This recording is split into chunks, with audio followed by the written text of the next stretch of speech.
기억하여 주시고 구원하여 주신 그 은혜를 다시 한번 기억합니다.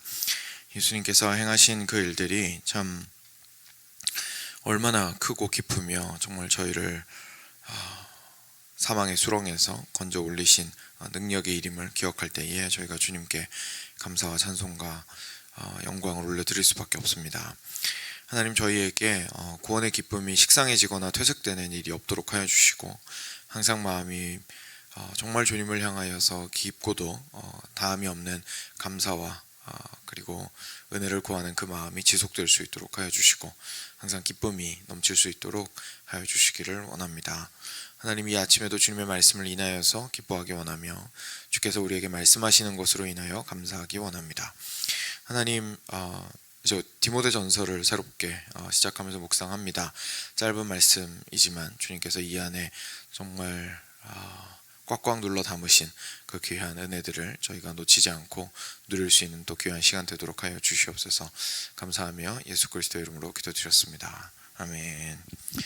네, 디모데 전서 1장 1절부터 11절 같이 보겠습니다.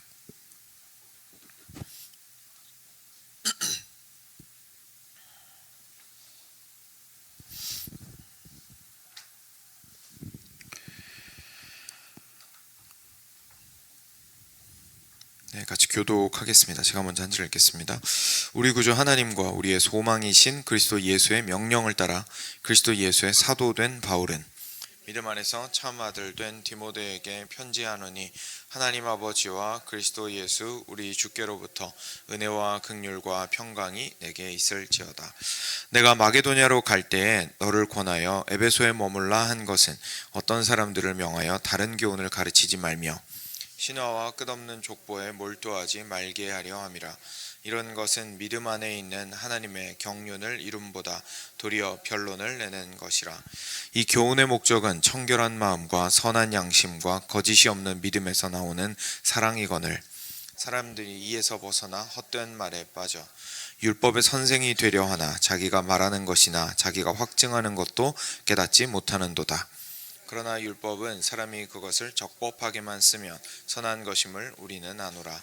알 것은 이것이니 율법은 옳은 사람을 위하여 세운 것이 아니요 오직 불법한 자와 복종하지 아니하는 자와 경건하지 아니한 자와 죄인과 거룩하지 아니한 자와 망령된 자와 아버지를 죽이는 자와 어머니를 죽이는 자와 살인하는 자며 음행하는 자와 남색하는 자와 인신매매를 하는 자와 거짓말하는 자와 거짓 맹세하는 자와 기타 바른 교훈을 거스르는 자를 위함이니. 같이 읽겠습니다. 이 교훈은 내게 맡기신 바 복되신 하나님의 영광의 복음을 따름이니라. 아멘.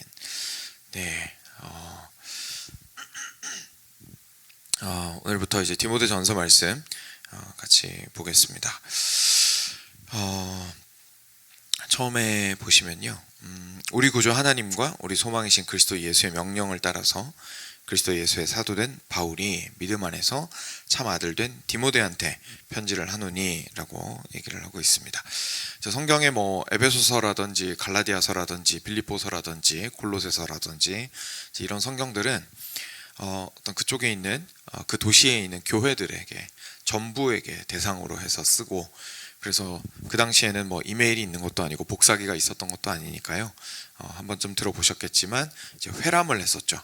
이렇게 받는 사람이 받은 다음에 읽고 쭉 돌려보고, 아마 저희가 이렇게 강론하는 것처럼 앞에서도 읽고 하면서 바울 선생님을 통해서 복음을 배웠던 이제 그런 편지들이 있습니다. 근데 디모데서 같은 경우에는 전서 후서 다 마찬가지고요. 디도서 같은 성경들도 그렇고 빌레몬서 이런 것도 그렇고, 이런 성경들은 이제 그 교회에 보낸 거라기보다 이제 개인한테 보낸 편지였죠. 그런데 그 개인한테 보낸 편지도 하나님께서 또 성령으로 영감을 하셔서 당신의 말씀을 전달하는 도구로 사용을 하셨던 것 같습니다. 그래서 이제 우리에게 이렇게 귀한 말씀으로 남아 있는데요. 디모데라는 사람은 바울한테 너무 소중한 사람이었죠. 이제 전도 여행하면서 만났던 사람이었는데, 원래 어릴 때부터 이제 신앙의 가정에서 커서 외할머니와 어머니와 이렇게 신앙의 계보들을 통해서 훌륭하게 경건의 훈련들을 받았던 사람이었는데, 아무래도 젊거나 또 심지어 저희 기준에서 좀 어렸을 수도 있겠죠. 그래서 그런 청년을 이제 바울이 아들처럼 키웠던 겁니다. 그래서 후계자로서 계속해서 양육을 했었고, 그래서 결국은 교회를 섬기는 일을 이제 맡기게 되는데, 오늘 3절을 보시면 내가 마게도냐로 갈 때에 너를 권하여 에베소에 머물라 한 것은, 이렇게 얘기를 하죠.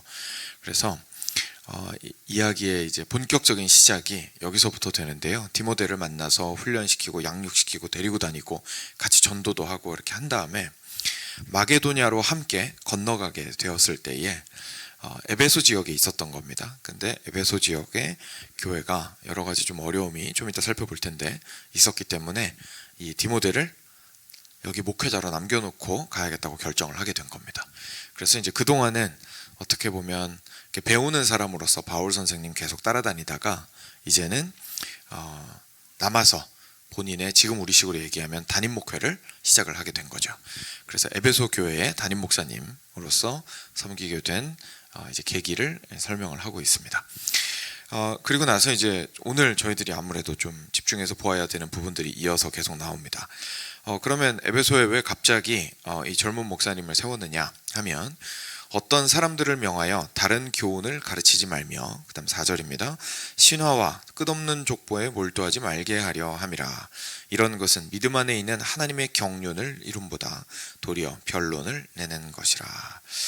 그 당시에 에베소 교회에 좀 문제가 있었던 것 같습니다. 에베소 교회에 여기에서 나오는 것은 다른 교훈을 이제 가르치고 있었습니다. 일반적으로 우리가 복음적으로 바울 선생님이 가르쳤던 그런 복음과는 상당히 차이가 있는 교훈을 가르치고 있었는데, 특별히 좀 들어가 보니까, 내용을 들어가 보니까 신화에 몰두했어요. 이게 무슨 말이냐면, 그 당시에 이제 유대인들이 아무래도 에베소 지역에 있는, 일단 1차적으로는 유대인들 대상으로 그래도 사역을 했었는데, 유대인들이 가지고 있는 좀 뭐랄까요, 전설이라든지 여러 가지 좀 신비한 생각들이 있는 거죠. 다시 말해서 전달된 말씀이 있는데 말씀을 있는 그대로 읽는 게 아니라 말씀 사이사이에 있는 것들을 다른 걸로 막 채우려고 한다든지, 아니면은 그냥 거기에서 더 출발해서 자기들이 이렇게 상상의 나래를 펼쳐서 거기에서 뭔가 다른 이야기들을 지어낸다든지 하는 것들을 이야기를 막 많이 했던 겁니다. 그리고 그것뿐만 아니라 끝없는 족보에 몰두했었습니다. 그러니까 막 조상으로 거슬러 올라가서 내 조상이 어떤 사람이었고 그 조상들 때문에 어떤 영향을 받았고 뭐가 어떻게 됐고 막 이런 얘기들이 잔뜩 있었던 거죠. 그러니까 좀 우리식으로 얘기하자면, 조금 극단적인 표현일 수도 있겠습니다만, 우리 한국식으로 얘기를 하자면, 또는 동아시아에 맞게 얘기를 하자면, 주역이라든지, 그죠? 역서들 있잖아요. 그러니까 세상을 바라보는데 있는 그대로 보는 게 아니라 약간 거기에 있는 의미들을 나름대로 이렇게 생각을 해서 경험들을 덧붙여가지고 또 재밌는 신화들과 함께 엮어내고, 그래서 그걸로 사람의 인생을 설명하려고 하고, 이제 그런 것처럼 이제 기존에 있었던 진리를 있는 그대로 보는 게 아니라 자꾸 뭘 덧붙여갖고 자기들의 상상의 나래를 펼치는 일들이 많이 있었던 겁니다. 그래서 결국은 뭐 당연하죠. 그렇게 되면 하나님께 관심을 가지게 되기보다는 일단 진리 자체에서 멀어질 뿐만 아니라 결국 자기들의 인생에 관심을 가질 수밖에 없게 됩니다. 하나님과 무관하게, 그죠? 그래서 그것이 상당히 큰 문제가 되었던 것 같습니다. 그래서 이런 것은 믿음 안에 있는 하나님의 경륜을 이룸보다 도리어 변론을 내는 것이라, 이렇게 얘기합니다. 당연하죠. 왜냐하면 진리에 딱 뿌리를 박고 얘기를 하면 변론할 것이 있더라도 이 진리를 가지고 얘기를 하면 되잖아요. 내 생각에는 그 말씀을 좀 올바르게 해석하지 못한 것 같습니다. 뭐 이 정도의 얘기는 가능하겠죠. 근데 본인이 거기에 자기 생각으로 잔뜩 덧붙여 놓으면 근거가 없지 않습니까? 그럼 당연히 말이 많아지죠. 그래서 변론을 할 수밖에 없게 됩니다. 그래서 결국은 진리에서부터 옳은 것이 무엇이냐, 하나님이 원하시는 것이 무엇이냐를 얘기하기보다 뭐가 더 그럴듯하냐, 뭐가 더 사람들한테 잘 먹히냐, 뭐가 더 좀 더 재미있냐 라는 방식의 전혀 다른 기준이 되어서 서로 이제 끝이 없는 변론만 하게 되겠죠. 무엇보다도 그 변론 때문에 발생하는 문제가 뭐냐면 하나님의 경륜을 이루지 못한다라는 것이었습니다. 이 경륜이라는 표현 저희가 간혹 가다가 아마 요즘은 사실 거의 안 쓰는 표현이긴 한데요. 근데 예전에 저도 막 이렇게 나이 있으신 목사님들이 기도하시거나 이럴 때 들어본 것 같거든요. 그래서 혹시 경륜이라는 단어를 평소에 어떤 의미를 가지고 이해하시고 또 사용하시는지 모르겠는데, 이게 사실 원래는 이제 우리 집안을 다스리다라는 뜻입니다. 이 경륜이라는 게. 그러니까 우리식으로 얘기하면요, 한국말에 되게 좋은 표현이 있는데 살림하다라는 뜻입니다. 경륜이. 그래서 하나님께서 이 땅을 창조하실 뿐만 아니라 가정을 살림하듯이 일일이 다 다스리고 계시는 것을 의미할 때 우리가 하나님의 경륜이라고 얘기를 하거든요. 근데 하나님의 경륜을 이루지 못한다라고 얘기를 하는 거는 결국 하나님께서 이 땅을 다스리시는 하나님의 뜻이 있습니다. 그렇죠? 근데 그것에서 벗어나서 하나님이 다스리시고자 하는 것과는 전혀 상관없이 쓸데없는 말들로 그 공간들을 다 채우고 있고 자신의 인생들을 만들어 나가고 있다라는 것을 이야기하고 있는 거죠. 그러니까 더 쉽게 말하면 우리가 그리스도인으로서 해야 되는 건 하나님의 가족이 되어서 하나님의 살림을 당하는 거죠. 그죠? 하나님께서 살림하시는 대로 따라서 살아가야죠. 하나님께서 쇼핑 리스트 내려주시고 하나님께서 이사를 어디로 가야 되고, 이거 물리적 이사를 말씀드리는 건 아닙니다. 예를 들자면 살림을 어떻게 살아야 되는지에 대해서 하나님께서 인도하시고 알려주시는 대로 저희들이 잘 받아서 이해하고 그 뜻을 따라서 삶을 만들어 나가고자 하고 정리정돈하고자 하고 질서를 잡아가고자 하고 이제 이렇게 해야 하는데, 결국은 신화와 헛된 족보들로 인해서 변론만 가득하다 보니까 삶도 엉망이고 주께서 원하시는 삶으로 나아갈 수도 없고 그냥 그렇게 말만 하다가 끝나버리는 신앙을 가지게 될 수밖에 없었던 것을 사도 바울이 다시 한번 돌아와서 생각해 보시면 굉장히 신박하게 생각했던 겁니다. 이건 그냥 내버려 둘 문제가 아니라고 생각을 했던 거죠. 그래서 에베소 교회에 아예 디모데를 뿌리박게 만들었습니다. 그래서 이거는 그냥 돌아다니면서 순회 목회자로서 설교하다가 간혹 한 번씩 와서 보살핀다고 해서 될 문제가 아니다. 이건 진득하게 딱 붙어가지고 거기에서 목양을 하고 가르치고 사람들과 함께 하면서 담임 목회를 하면서 이 교회를 변화시켜 나가야 할 문제다라고 판단을 했던 겁니다. 그래서 그만큼 이 문제가 심각한 문제라는 것을 제가 좀 생각을 해보게 되죠. 이어서 이제 같은 맥락에서 이야기가 계속됩니다. 5절입니다. 이 교훈의 목적은 청결한 마음과 선한 양심과 거짓이 없는 믿음에서 나오는 사랑이거늘 사람들이 이에서 벗어나 헛된 말에 빠져, 이렇게 얘기합니다. 여기서 오늘 하나만 기억하고자 하신다면 5절만 기억하시면 됩니다. 오늘의 어떻게 보면 핵심이 되는데요. 그 무슨 말이냐면 이 교훈의 목적은, 그러니까 하나님의 경륜을 이루는 바른 교훈의 목적은 이런 뜻이죠. 그래서 나쁜 게 아니라 좋은 거는 우리가 정말 가르치고자 하는 이 복음은 무슨 내용이냐면 청결한 마음과 선한 양심과 거짓이 없는 믿음에서 나오는 사랑입니다 라고 얘기하고 있습니다. 그러니까 우리가 헛된 말을 하고 신화와 말도 안 되는 족보를 이야기하는데 시간을 들일 것이 아니라 결국 우리가 배우는 것이 무엇을 위한 것이냐면 여기서요, 목적이 사실 하나입니다. 세 가지가 나왔는데 바로 사랑입니다. 그래서 이 바른 교훈을 배워서 사랑하는 것이 배움의 목적입니다. 열심히 변론해가지고 누가 더 잘났고 누가 더 그럴듯한 얘기를 하는지 이겨먹는 것이 아니라 서로 사랑하는 것이 이 교훈의 목적입니다. 그런데 이렇게 사랑을 하려면 변화가 있어야 하는데 이 교훈이 우리를 변화시킵니다. 어떻게 변화시키냐면 중간에 있는 그 세 가지 모습으로 변화시킵니다. 첫 번째가 청결한 마음을 우리에게 주시고요. 두 번째가 선한 양심을 주시고요. 세 번째가 거짓이 없는 믿음을 허락하십니다.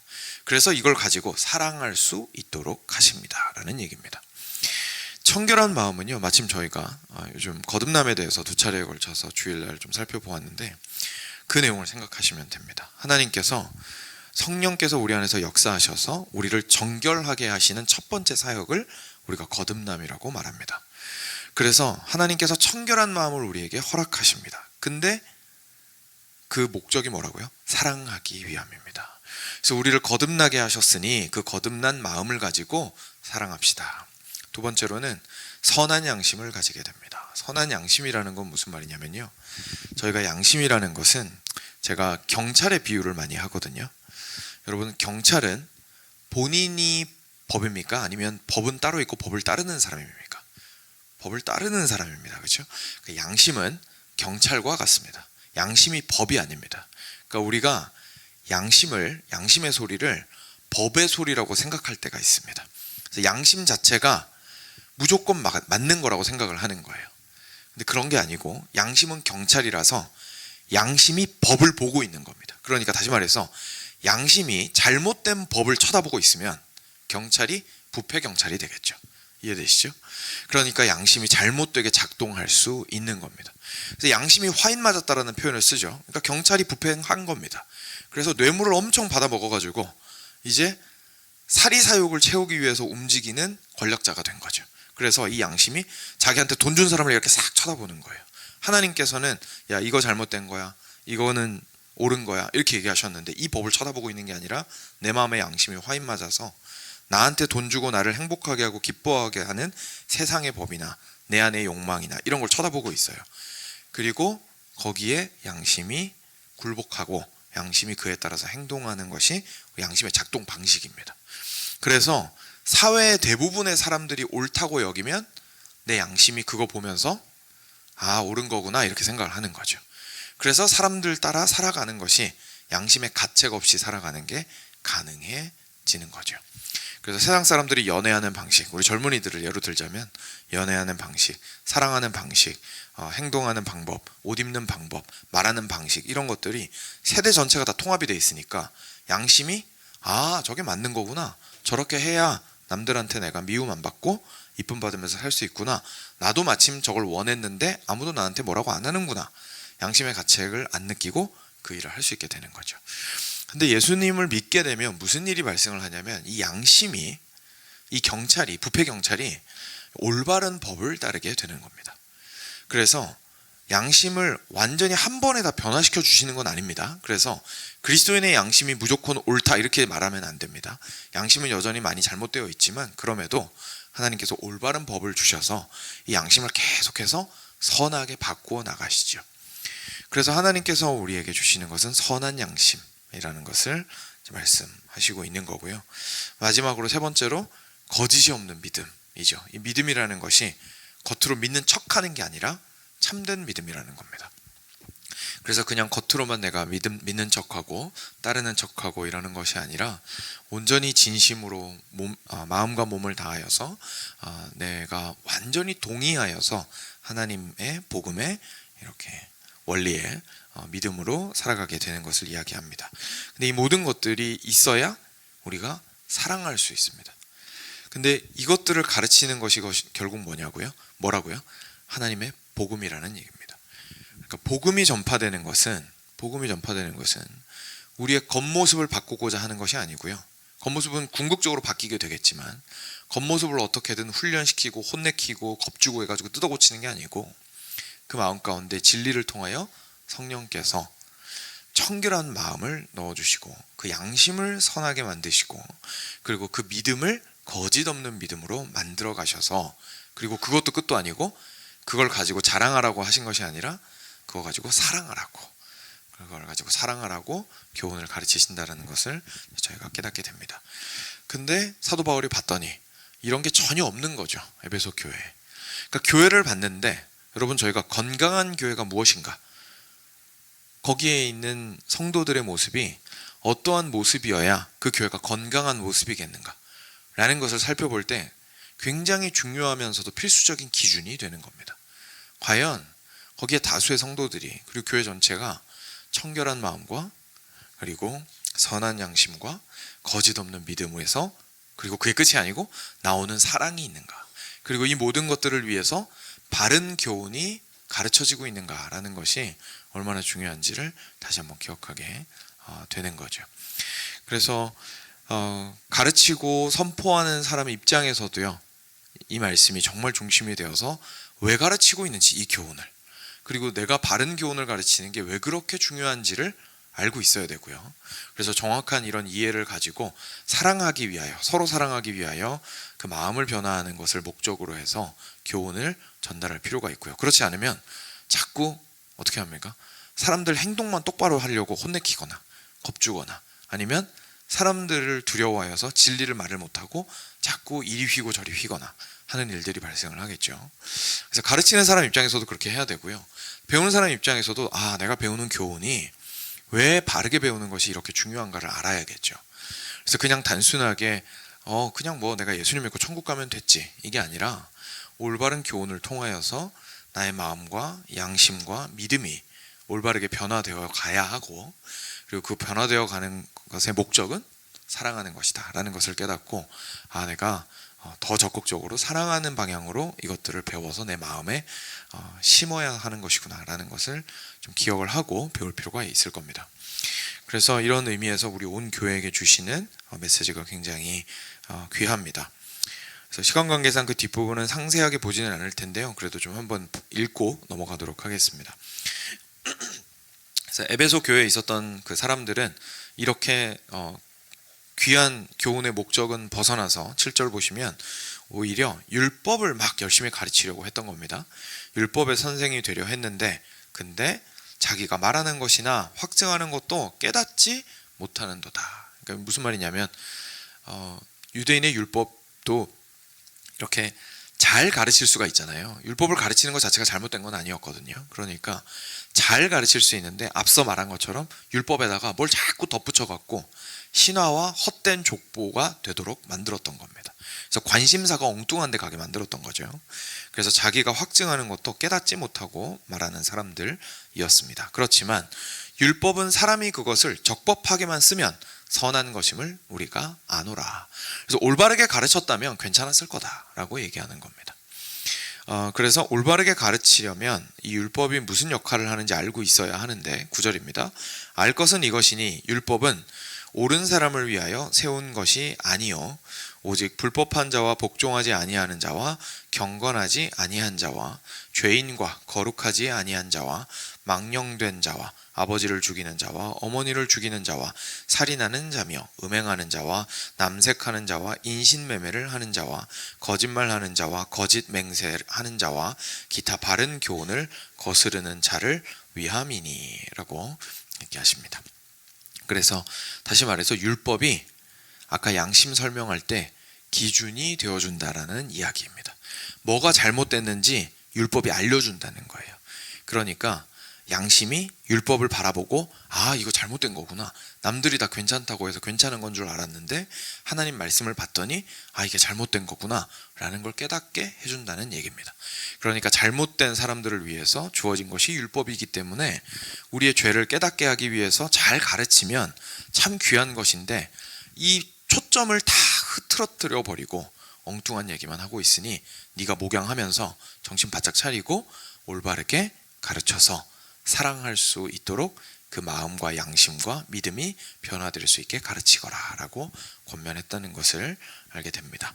그래서 마지막에 이 교훈은 내게 맡기신 바, 그러니까 나도 이걸 전하고 있다 이 얘기죠. 그래서 디모데 너만 이 얘기 하라는 게 아니고 결국 나에게 맡기신 바이기도 한데, 복되신 하나님의 영광의 복음을 따르는 것이니라. 이것이 바로 하나님의 영광을 구하게 되는, 앞에서 뭐라고 표현했습니까? 하나님의 경륜을 이루게 되는, 하나님의 다스림을 받게 되는 복음을 따르는 사람의 모습이란다 라고 이야기해주고 있는 겁니다. 그래서 사랑하는 여러분, 저희가 오늘 아침에 이제 디모데전서 이렇게 보게 되었는데요. 선배 목사님이 후배 목사님한테 정말 인생과 그리고 영혼을 녹여서 쓴 이 편지를 통해서 복음의 정수들을 좀 맛보게 됩니다. 정말로 포기하면 안 되는 게 뭔지, 정말 꼭 가르치고 배워야 하는 게 뭔지, 무엇을 기준으로 하여서 교회를 세워나가야 하는지, 이런 내용들에 대해서 저희들이 이 편지를 통해서 깨닫게 됩니다. 오늘 말씀 꼭 기억하셨으면 좋겠습니다. 우리가 주님의 복음을 깊이 있게 깨닫고자 하고 그 안에서 살아가고자 하는 것은 하나님의 경륜을 이루기 위함인데, 그것을 다른 말로 풀자면 우리의 청결한 마음과 선한 양심과 거짓이 없는 믿음을 통하여서 사랑할 수 있기 위하여 이 교훈을 배운다라는 사실을 다시 한번 깊이 기억하셨으면 좋겠습니다. 같이 기도하겠습니다. 들으신 말씀 먼저 기억하시면서요, 자신의 삶을 좀 살펴보시면 좋겠습니다. 그래서 과연 내가 신앙에 대한 또는 교회에 대한 경건한 삶에 대한 어떤 그림들이 혹시 이런 초점에 맞추어져 있었는지, 아니면 혹시 다른 것들에 관심을 가지고 있었던 것은 아닌지, 핵심을 놓쳤던 것은 아닌지 한번 돌이켜 보시고 이 말씀 5절 말씀을 가지고 주님 앞에 간절히 또 기도하시면 좋겠습니다. 같이 기도하겠습니다.